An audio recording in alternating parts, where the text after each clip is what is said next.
అని చెప్పాను. One of the best speaker గా రాణించిన వ్యక్తి బాలయోగి, ప్రజల మనిషి బాలయోగి.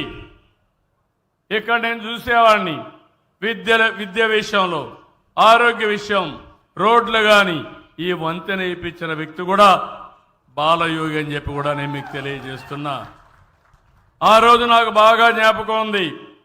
96 మీరు మర్చిపోతారు కానీ 96 సూపర్ సైక్లోన్ జ్ఞాపకం ఉందా తమ్ముళ్ళు? ముమ్మడి వరం ఎప్పుడో మర్చిపోలేను. నేను ఆ రోజు మా కలెక్టర్ చెప్పాడు అప్పుడు నాకు, సార్ మీరు ఏం బాధపడక్కర్లేదు, ఏమీ కాలేదంటే తెల్లవారితో ఫోన్ చేసి అడిగితే ఏమీ కాలేదంటే కలెక్టర్ నువ్వు కాకినాడ కలెక్టర్ బంగ్లాలో ఉన్నావు, బయట వచ్చి చూడు ఏమైందో తెలుస్తుందని నేను అప్పటికే రాజమండ్రికి వచ్చి దిగాను.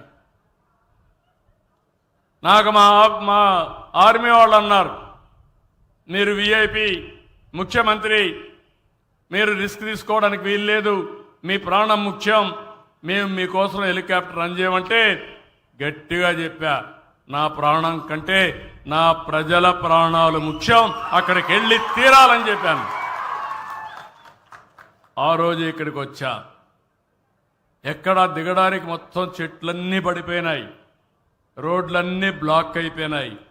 ఎంతమంది చనిపోయారో తెలియదు, కరెంటు లేదు, నీళ్లు లేవు, అంతా ఎక్కడికక్కడ చాలా భయంకరమైన వాతావరణం. ఏదైతే భైరవ పాళ్యం బలుసు తెప్ప రోడ్డు మీద దిగా, నాకు ఇప్పటికి కూడా జ్ఞాపకం. రోడ్డు మీద దిగి ఆ ఊర్లోకి పోతే చాలా శవాలు కనపడ్డాయి.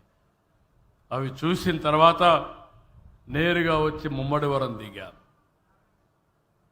అక్కడ కూడా దిగనంటే కాదని గ్రౌండ్లో దిగి అక్కడ చూసిన తర్వాత నేరుగా రాజమండ్రికి వెళ్ళి హైదరాబాద్ పోవాలంటే పోలేకపోతే బెంగళూరుకి వెళ్ళి బెంగళూరు నుంచి ఫోన్ చేసి మా సిఎస్ చెప్పి ఆనాటి ప్రధానమంత్రికి చెప్పి మళ్ళీ తిరిగి రాజమండ్రిలోకి వచ్చి సెక్రటరియేటే రాజమండ్రికి మార్చి కనీసం నేను ఆ రోజు 15 రోజులు ఇక్కడే ఉండి మిమ్మల్ని అన్నీ చేసిన తర్వాతనే తిరిగి నేను హైదరాబాద్ పోయిన విషయం మీరు అందరూ గుర్తుపెట్టుకోవాల్సిన అవసరం ఉంది.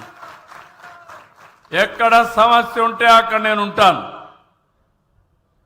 అందుకనే ఆ రోజు మళ్ళా ఎలక్షన్లు వస్తే అన్ని సీట్లు గెలిపించారు ఈస్ట్ గోదావరి జిల్లాలో. అప్పుడు 21 ఉన్నాయి, 21కి 21 గెలిపించారు. ఆ విధంగా ఆ రోజు మీరు గెలిపించిన విషయం కూడా నేను మర్చిపోలేను. ఇక్కడికి వచ్చినప్పుడు ఇంకొక విషయం కూడా చెప్పాలి.